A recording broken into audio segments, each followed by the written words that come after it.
3 Israeli hostages were released on Saturday whose gaunt appearance shocked Israelis, while Israel began freeing dozens of Palestinians in the latest stage of a ceasefire aimed at ending the 15-month war in Gaza. Alice Rizzo from Reuters reports. Ohad Benami and Eli Sharabi were both taken hostage from Kibbutz Be'eri during the cross-border Hamas-led attack on October 7, 2023. Or Levi was abducted that same day from the Nova Music Festival. The 3 men all appeared thin, weak and pale, and in worse condition than the previously freed hostages. Family and friends cheered and cried as they watched their release live on television. Dozens of Hamas militants were deployed in central Gaza as it handed hostages over to the International Committee of the Red Cross. The hostages were then driven in ICRC cars to Israeli forces and into Israel. Israeli Prime Minister Benjamin Netanyahu said the sight of the frail hostages was shocking and would be addressed. In exchange for the hostages' release, Israel said it was freeing 183 Palestinian prisoners, as well as 111 detained in Gaza during the war. That was Reuters correspondent Alice Rizzo. Lebanon's new prime minister has formed the country's first full-fledged government since 2022. President Joseph Aoun announced in a statement Saturday that he had accepted the resignation of the former caretaker government and signed a decree with the new prime minister Nawaf Salam to form the new government. Salam's cabinet of 24 ministers, split evenly between Christian and Muslim sects, comes as Lebanon is scrambling to rebuild its battered southern region and maintain security along its southern border after a devastating war between Israel and the Hezbollah militant group.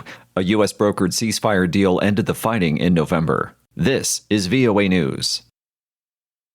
A recovery time is racing against nature in the recovering of 10 people killed in an Alaska plane crash. AP correspondent Donna Warder reports. In a Coast Guard video, spokesman Mike Salerno says the plane crashed 34 miles from Nome. When the air crew located the wreckage, they lowered 2 rescue swimmers to investigate the scene. Those rescue swimmers are out on the ice. They were able to see inside the aircraft, and they saw 3 individuals who were unresponsive without any signs of life. The recovery team is in a race against the weather. The plane crashed on unstable sea ice, and high winds and snow are expected. Officials say once the bodies of the pilot and 9 passengers are recovered, a Black Hawk helicopter will remove the aircraft. I'm Donna Warder. Ukrainian President Volodymyr Zelensky has confirmed a new Ukrainian offensive in Russia's Kursk region and said that North Korean troops are fighting alongside Russian forces there. According to Zelensky, a significant number of enemy troops were destroyed, but he gave no details.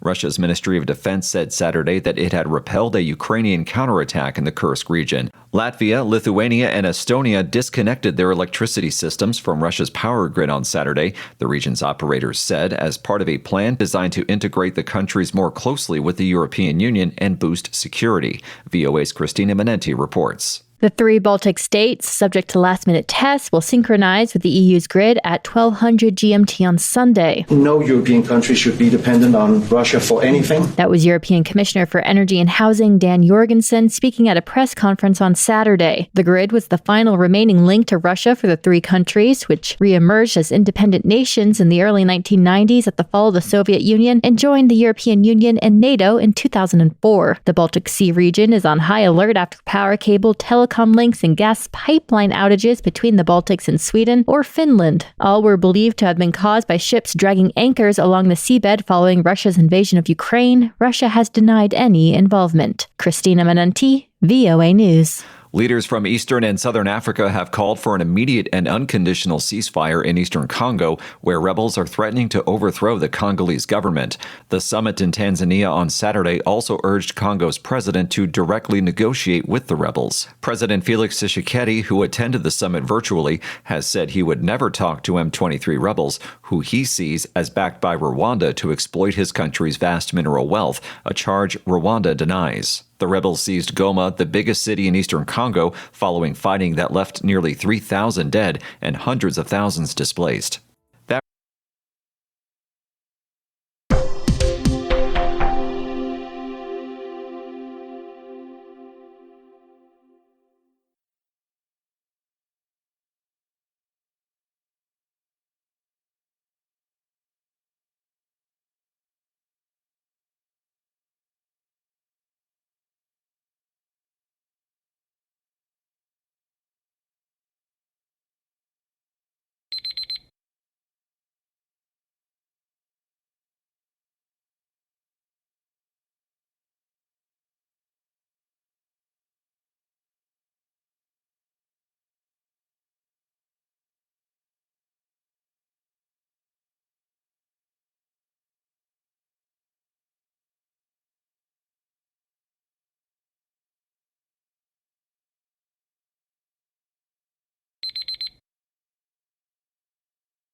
Thank you for watching.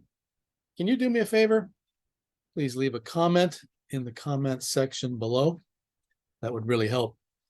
Thank you, and see you again soon.